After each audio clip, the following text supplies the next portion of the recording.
El Señor les bendiga, mi nombre es Carlos Corrales, una vez más con ustedes en esta ocasión para hablar de un tema, no sé si decir un poco controversial.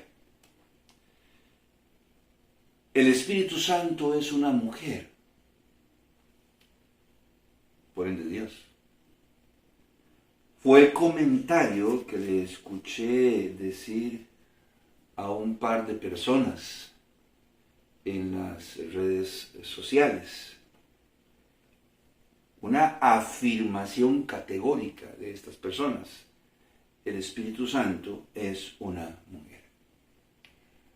Vino a mi mente una pregunta, bueno, pero si esto es cierto, ¿qué evidencia hay o qué sustento bíblico tienen estas personas para afirmar que el Espíritu Santo o Dios mismo inclusive es una mujer? La respuesta es ninguno. Surge otra pregunta entonces. ¿De dónde sacan semejante ocurrencia? Yo diría con todo respeto que de la ignorancia, de la falta de conocimiento o la conveniencia. De una de estas tres fuentes, la ignorancia, la falta de conocimiento o la conveniencia. Haciendo un recuento históricamente, fueron las civilizaciones más antiguas las que adoraban a una multitud de deidades, tanto masculinas como femeninas. Por ejemplo, en la epopeya de Gilgamesh, por allá del 2500 a.C., déjeme decirle que la epopeya de Gilgamesh o Galgamesh es una colección de 5 poemas acadios sobre las interacciones del rey Galgamesh con dioses tanto femeninos como masculinos. Por ejemplo, por poner un ejemplo, Ishtar o Shamash. Fue alrededor más o menos del 2000 antes de Cristo que se introdujo el concepto monoteísta de un Dios único de carácter masculino. De hecho, fue introducido por el pueblo hebreo. Pero antes de los hebreos, en el año más o menos 2000 antes de Cristo, o que los hebreos lo introdujeran, la gente adoraba una multitud de dioses, y vuelvo a repetir, de carácter tanto femenino como masculino. Parece que eso trascendió.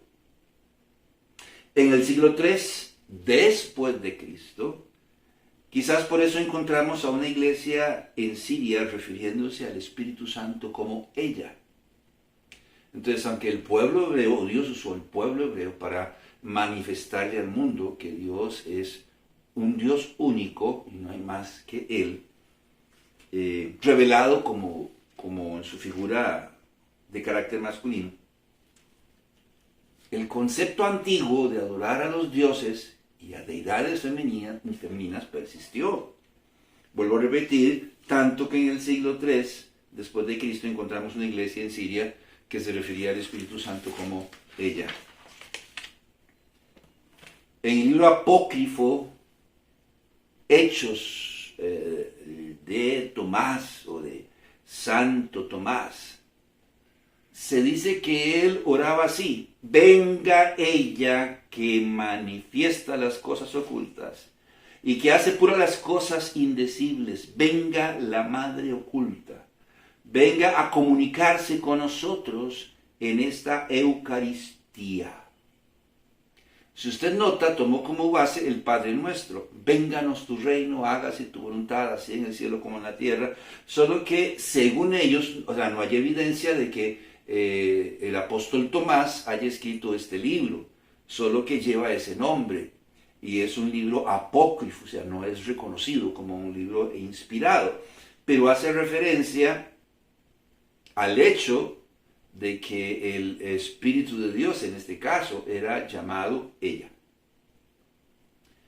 Más tarde, grupos agnósticos y místicos infiltrados en la iglesia primitiva fueron más allá del cristianismo convencional, creyendo que Dios tiene muchas emanaciones o manifestaciones y que Dios puede manifestar de forma masculina como de forma femenina. Entre las emanaciones que los agnósticos o los místicos aluden, las emanaciones femeninas incluyen a Aletia, Alesia, en español sería Alicia, la verdad,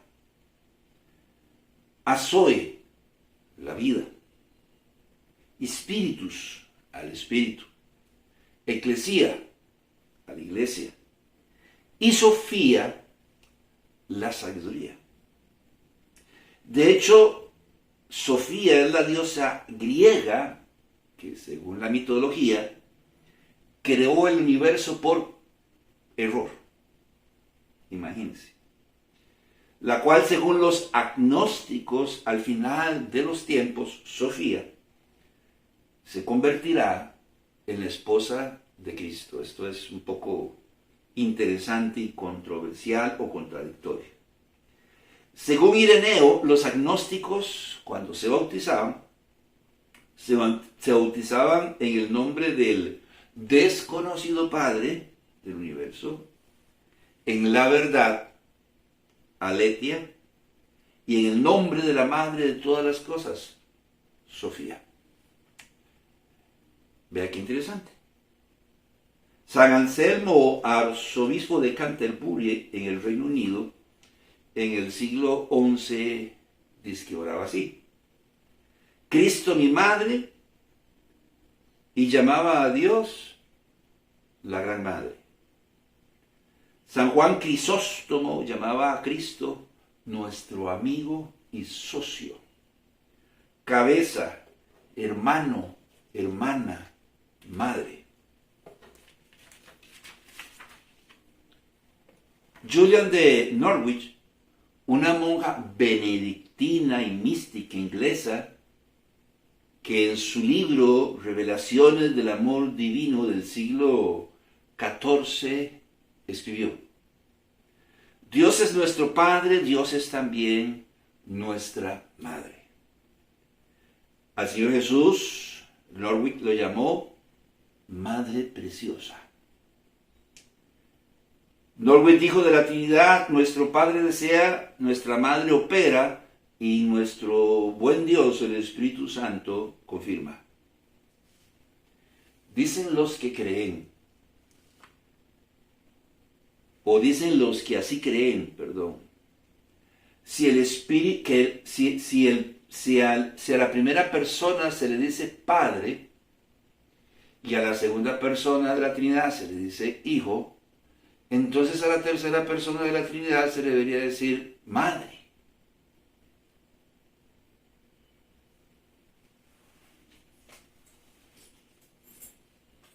Dicen los que así creen que si el Espíritu Santo es una mujer, y el Padre es igual al Hijo, y el Hijo es igual al Padre, y el Padre es igual al Espíritu Santo, y el Espíritu Santo es igual al Hijo, entonces cada uno de los integrantes también lo es. O sea, la unidad de Dios es una mujer. Al punto se ha llegado que un grupo de la iglesia anglicana, por ejemplo, hizo un llamado a sus feligreses para que en sus servicios religiosos se refieran a Dios como ella, y no solamente como Él. En los años 70, en los Estados Unidos de Norteamérica, Margaret Wenning, una rabina reformista, otro detalle interesante, conocida por defender los derechos de la comunidad LGBTI, junto a Naomi Janowitz, hicieron una versión del libro de oraciones Shidur Nashim, donde usan pronombres e imágenes femeninas para referirse a Dios. En 1990, Margaret Wenning publicó el sermón Dios es una mujer y ella está envejeciendo. Yo no sé cuál es su reacción ante estas declaraciones, pero en 1995, Sharon Claybaum, Russell Pearce y Margaret W. enviaron una resolución solicitando apoyo para el matrimonio civil de parejas homosexuales a la Comisión de Acción Social del Movimiento Reformista Judío. Cuando fue aprobada esta solicitud, Wenning la presentó a la Conferencia Central de Rabinos Americanos, que la aprobó en 1996.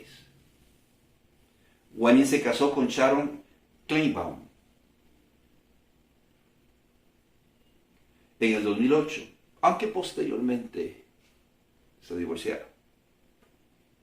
En el 2015, Wenning se convirtió en la primera presidenta judía de la Academia de Homilética. Ahora, en este momento, enseña liturgia y homilética en el Colegio de la Unión Hebrea y del Instituto Judío de Religión. La Iglesia Metodista, por su parte, introdujo un nuevo libro de servicios religiosos en 1999, que utiliza los dos géneros, masculino y femenino, para referirse a Dios como nuestro Padre y nuestra Madre. Así es como están las cosas. Por otro lado, muchas editoriales cristianas hoy en día están usando un lenguaje más inclusivo y han comenzado a ver a Dios como Él y como ella. Todo esto ha propiciado que pseudoapóstoles, sobre todo, ansiosos de protagonismo, comiencen a decir que el Padre, el Hijo y el Espíritu Santo son de género femenino. Quizás usted habrá visto algún video en las redes sociales al respecto, que el apóstol fulano de tal, dijo categóricamente que el Espíritu de Dios es una mujer. Y si el Espíritu Santo es una mujer, entonces la unidad de Dios es de género femenino.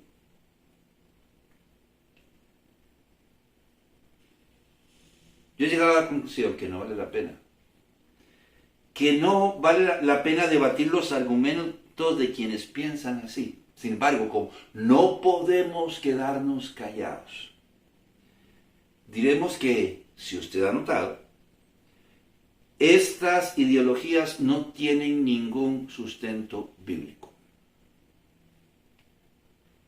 Provienen de las religiones paganas que antecedieron al judaísmo y al cristianismo. En Mesopotamia, de Egipto, de Canaán, de Babilonia, de los medos y de los persas, de Grecia, inclusive Roma, de la India o inclusive África, que fueron culturas que adoraban varios dioses porque eran politeístas, y no solo de género masculino, sino de género femenino, cuando un dios de género masculino siempre se hacía acompañar de una diosa de género obviamente femenino. Estos pensamientos, esta ideología, esta manera de pensar, también viene de la literatura agnóstica y apócrifa. Las nuevas versiones de las Biblias inclusivas han contribuido grandemente a que estas filosofías paganas se infiltren, como ya notamos, dentro del cristianismo. Yo uso por convicción la Reina Valera. No sé si por más de 40 años, desde que me convertí, como a la edad de 10 años, poco más de 40 años. Yo uso por convicción la Reina Valera, pero las nuevas generaciones están acostumbrándose a usar nuevas versiones. Al principio esto apareció como algo simple y sencillamente de criterio, o mejor, porque contienen un lenguaje más comprensivo para las nuevas generaciones. Pero esto ha llevado a que casualmente la gente esté más dispuesta a recepcionar, por decirlo así, nuevas versiones. Desgraciadamente en este caso son versiones inclusivas, ¿verdad? Por inclusivas que incluyan o excluyan un lenguaje conveniente o no conveniente para las minorías. Por ejemplo, para la comunidad LGBTI, para la comunidad feminista, etc. Entonces no son tradiciones, son versiones, ¿verdad? Son versiones que han sido redactadas con un lenguaje más inclusivo para no ofender a las minorías, ya sea que estén en adulterio, en fornicación, en cualquier otro tipo de pecado, inclusivas para no ofender a nadie, e inclusivas para no humillar a nadie o discriminar básicamente a nadie, dice ellos. Los nuevos derechos humanos han provocado el surgimiento de grupos inclusivos que buscan una mayor participación de sus libertades en la sociedad. Hoy nos hablan de personas no víricas. Perdón, hoy nos hablan de personas no binarias. ¿Qué es una persona no binaria? Pues una persona que no es hombre ni mujer, pero que hoy podría ser hombre y mañana podría ser mujer. Entonces hoy nos hablan de personas no binarias, que no son ni hombre ni mujer. Las editoriales cristianas, inclusive, que han comenzado a usar un lenguaje más inclusivo en sus publicaciones, han hecho mucho aporte en este asunto. Lo que ha causado que muchos lleguen a afirmar que Dios es una mujer. Abriéndose un debate.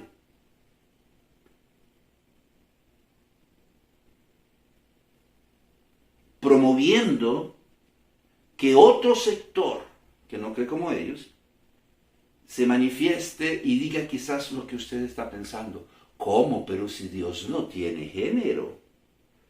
Dios no es hombre ni mujer. Si algo es cierto es que Dios no es hombre ni mujer. Dios no tiene género. Pero sí ha creado dos géneros. Un hombre y una mujer. Dios es el creador del concepto femenino, masculino, macho y hembra.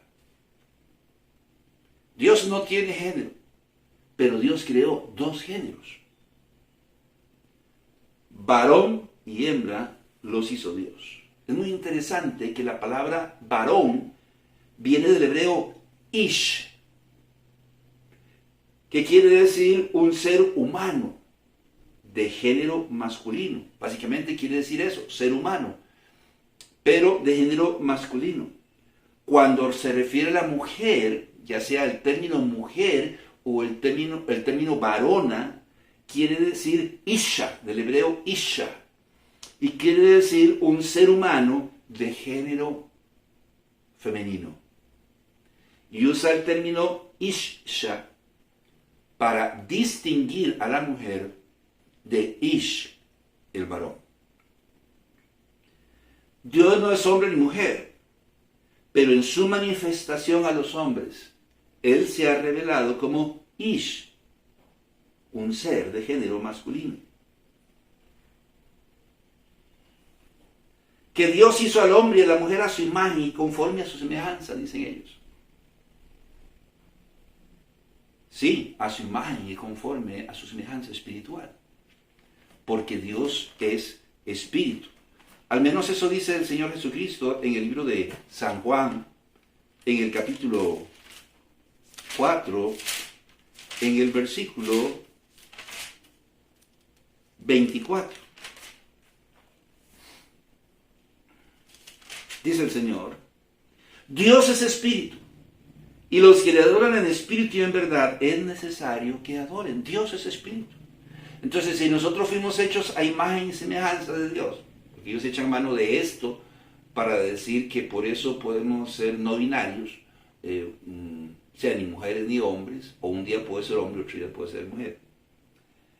Que Dios nos hizo, o que Dios hizo al hombre a su imagen y conforme a su semejanza. Sí, claro, Dios nos hizo a su imagen y conforme a su semejanza. Pero como Dios es espíritu, entonces nos hizo a su imagen y conforme a su semejanza espiritual. Por eso somos seres humanos tripartitos. Dios es tripartito, Él es Padre, Él es Hijo y Él es Espíritu Santo. Y nosotros fuimos hechos a su imagen y semejanza espiritual. Entonces nosotros debemos ser seres tripartitos. ¿Qué dice el apóstol Pablo en Primera de Tesalonicenses, en el capítulo 5, en el versículo 23?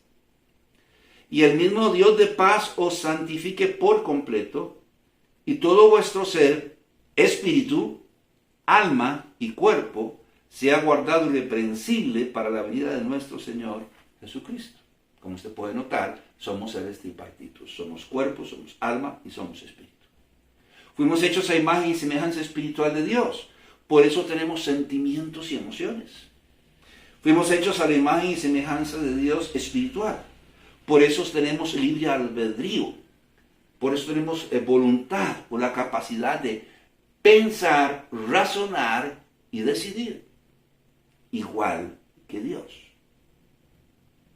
Dios de alguna manera u otra se reveló a sí mismo como un varón, o sea, como un ser humano de género masculino, quizás para establecer, entre otras cosas, un orden dentro del matrimonio, dentro del hogar, dentro de la familia y dentro de la sociedad. Dice la palabra de Dios acerca del varón, que el varón es la cabeza del hogar, o sea, el responsable ante Dios del funcionamiento del matrimonio y del funcionamiento de la familia. El responsable, no el mandamás, no el que da órdenes, no necesariamente el que toma decisiones. Él es la cabeza, ¿verdad? Del hogar, el responsable ante Dios del funcionamiento, repito, del matrimonio y la familia. El gerente, el administrador, el ministro de esta empresa o de esta institución que llamamos el matrimonio y la familia. Primera de Corintios, en el capítulo 11, en el versículo 3, por eso el apóstol Pablo dice: pero quiero que sepáis que Cristo es la cabeza de todo varón, y el varón es la cabeza de la mujer, y Dios es la cabeza de Cristo. La mujer, por su parte, es el complemento del hombre, su compañera. Si se quiere, su subgerente, la viceministra, su ayuda idónea. Dice la palabra de Dios en el libro de Proverbios, una madre hablando a su hijo, en el capítulo 31, en el versículo 11, hablando de la esposa del rey Lemuel, hablando de la mujer virtuosa. El corazón de su marido está en ella confiado y no carecerá de ganancias. Ella es su ayuda idónea. Ella es su subgerente de esta empresa, repito, que llamamos matrimonio y familia. Ella es su viceministra, si usted quiere llamarlo así. Y entonces dice, óigame, el corazón de su marido está en ella, confiado. Y oiga, y no va a carecer de ganancias, porque ambos llevan la carga. De hecho, usted puede seguir leyendo entre los versículos restantes y dice, se levanta aún de noche y da comida a su familia y ración a sus criadas. Considera la heredad y la compra y planta viña del fruto de sus manos. Ciñe de fuerza sus lomos y esfuerza sus brazos. Ve que van bien sus negocios, su lámpara no se apaga de noche. Aplica su mano al uso y sus manos a la rueca. Estamos hablando de la esposa del rey. Mientras el rey está atendiendo los asuntos de Estado, su esposa, su ayuda idónea, está atendiendo otras áreas de esta empresa que llamamos matrimonio o familia. Y sigue diciendo en los versículos subsiguientes, no tiene temor de la nieve por su familia, porque toda su familia está vestida de ropas dobles. Ella se hace tapices de lino fino y púrpura en su vestido. Hace telas y vende y da cintas al mercader. Fuerza y honor son su vestidura y se ríe de lo porvenir. Abre su boca con sabiduría y la ley de clemencia está en su lengua. Considera los caminos de su casa y no come el pan de balde. Se puede leer todo el capítulo. Y habla de la esposa del rey Lemuel como su viceministra, como su administradora o viceadministradora, como usted quiera llamarla, su ayuda idónea. Qué tremendo esto. Bueno, eso es lo que la palabra de Dios ha establecido. Dicen así, ¿verdad? El vocablo hebreo para referirse al Espíritu Santo, dicen ellos, Ruach, es un sustantivo femenino. Sí, se puede usar como sustantivo femenino, sobre todo cuando se habla de su obra creadora, pues entre otras cosas, el Espíritu Santo es dador de vida, como Eva. Génesis capítulo 3, versículo 20. ¿Cómo se le llamó a Eva? Génesis capítulo 3, versículo 20. Y llamó a Adán el nombre de su mujer Eva, por cuanto ella era madre de todos los vivientes. La palabra Eva quiere decir eso, la madre de todos los vivientes, dadora de vida. Entonces la palabra Ruach, que se usa en el hebreo en el Antiguo Testamento para referirse al Espíritu Santo, a veces se usa como sustantivo femenino, sobre todo cuando se está hablando del Espíritu Santo y su obra creadora, pues el Espíritu Santo es el dador de vida. De repente dice que la tierra estaba desordenada y vacía y el Espíritu de Dios se movía sobre la faz de las aguas. ¿Y qué estaba haciendo Ruach? Bueno, el Espíritu de Dios estaba renovando todas las cosas y dando vida a todas las cosas. Recuerda la profecía de los huesos secos, un montón de huesos ahí en Ezequiel, en el capítulo 37, si no me recuerdo, y de repente pasó el Espíritu Santo, el Espíritu de Dios, y comenzó a dar vida a aquellos huesos. Entonces, sí, la palabra ruach a veces se puede usar como sustantivo femenino, sobre todo para exaltar el concepto de que el Espíritu Santo es dador de vida. Como en el nombre Shaddai o El Shaddai, que algunas personas inescrupulosas, como Ana Maldonado, se han atrevido a decir que la palabra El Shaddai quiere decir el de tetas grandes. Es una verdadera falta de respeto hacia Dios. Cuando en realidad quiere decir el Todopoderoso, el que todo lo sustenta, el todo suficiente. Si más y no recuerdo, usa el vocablo Shah, que podría traducirse como el de pechos grandes.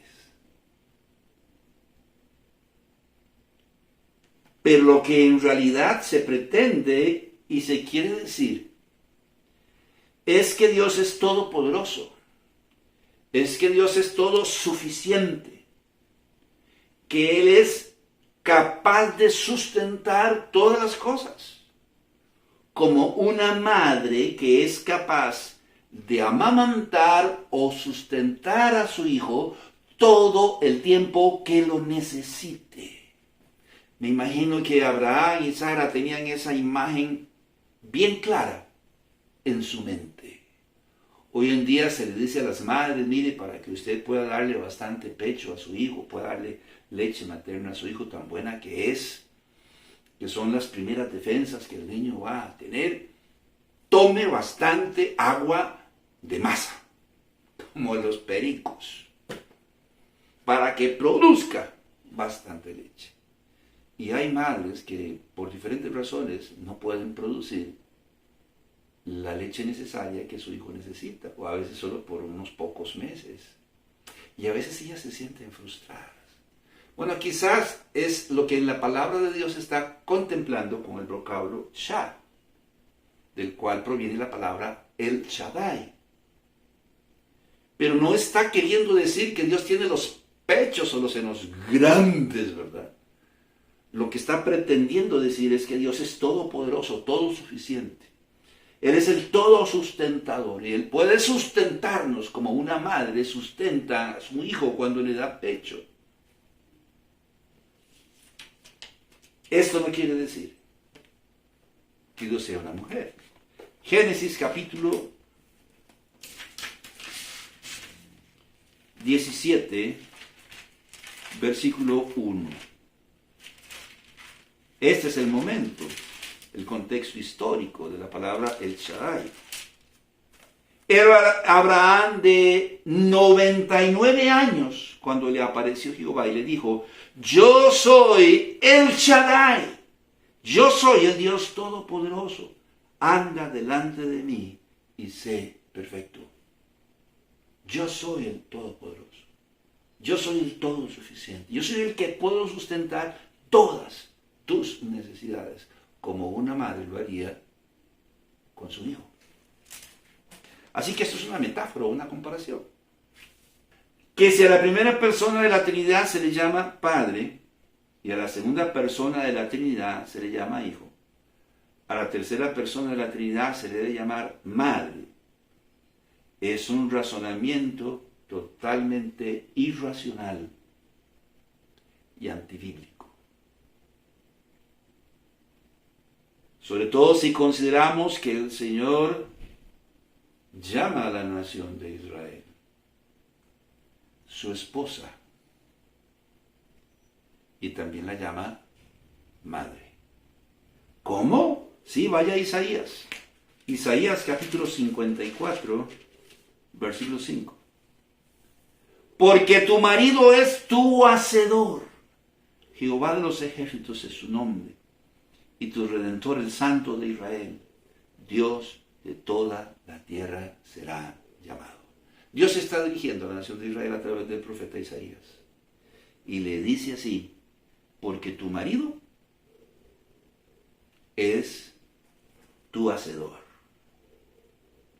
En Jeremías, por si alguno no lee suficiente el texto, en Jeremías, en el capítulo 3, en el versículo 14, el profeta dice, convertíos, hijos rebeldes, dice Jehová, porque yo soy vuestro esposo, y os tomaré uno de cada ciudad y dos de cada familia, y os introduciré a Sion.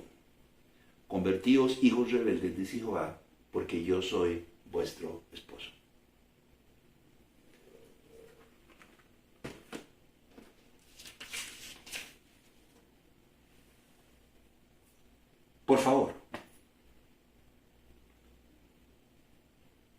Una vez más,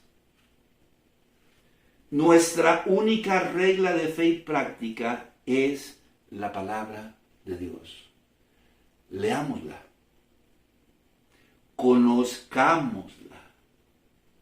Es la única manera en que nos dejemos de engañar por un montón de pseudo apóstoles que no son más que obreros fraudulentos, que se disfrazan como apóstoles de Cristo y ministros de justicia, a quien el apóstol Pablo y el apóstol Juan llama mentirosos. Yo no sé qué está pasando, pero las redes sociales están tomadas por este tipo de personas. Escuché en una red social recientemente que apareció una tablilla, uniformes, ¿qué se llama? Con caracteres uniformes. Y esta tablilla revelaba que el arca de Noé no era de manera rectangular, sino circular. Yo en el comentario puse, ¿y qué? Que una tablilla con caracteres uniformes diga que el arca de Noé es de manera circular. La palabra de Dios dice otra cosa. Era como un gran transatlántico, inclusive da las medidas, su longitud, su ancho y su altura. Y alguien contestó, y yo puse en el comentario, ¿qué tal si apareciera una tablilla uniforme que dice que la luna es de queso? Y alguien me contestó, es de queso y tiene un conejo.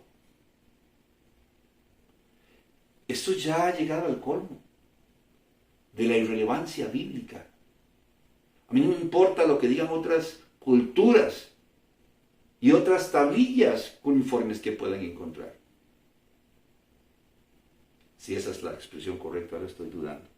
Pero, óigame, la palabra de Dios es nuestra única regla de fe y práctica. Efesios capítulo 4, versículo 14. Efesios capítulo 4. Entonces, ¿por qué no leer la palabra de Dios? ¿Qué es la pereza? ¿Por qué no comenzar a estudiar la palabra de Dios? ¿Por qué no depender del manual que Dios puso en nuestras manos? Dice Pablo, para que ya no seamos niños fluctuantes, llevados por doquiera de todo viento de doctrina, por estratagema de hombres que para engañar emplean con astucia las artimañas del error. ¿Sabe cómo nos llama? A ellos los llama mentirosos, apóstol Pablo y Juan, a estos pseudoapóstoles. Pero a nosotros nos llaman niños. Oiga, nos ruedan como bebés, nos engañan fácilmente, porque no conocemos la palabra de Dios. Con respecto a cómo los llama, quizás para tener una referencia bíblica, en 2 de Corintios, en el capítulo 11, en el versículo 13 dice, porque estos son falsos apóstoles, obreros fraudulentos, que se disfrazan como apóstoles de Cristo, y no es maravilla porque el mismo Satanás se disfraza como ángeles de luz. Así que no es extraño así, también sus ministros se disfrazan como ministros de justicia, cuyo fin será conforme a sus obras. Finalmente, en Apocalipsis, en el capítulo 2, en el versículo 2, el apóstol Juan dice, yo conozco tus obras y tu arduo trabajo y paciencia, y que no puedes soportar a los malos, y has probado los que dicen ser apóstoles y no lo son, y los has hallado mentirosos. Entonces, en esta ocasión, este video tiene un fin. Es expresar un ruego y un clamor. Por favor, no nos dejemos engañar. Leamos la palabra de Dios y conozcamos la palabra de Dios. Conozcamos la verdad, para que nadie nos engañe. Mi nombre es Carlos Corrales. Que la pase bien.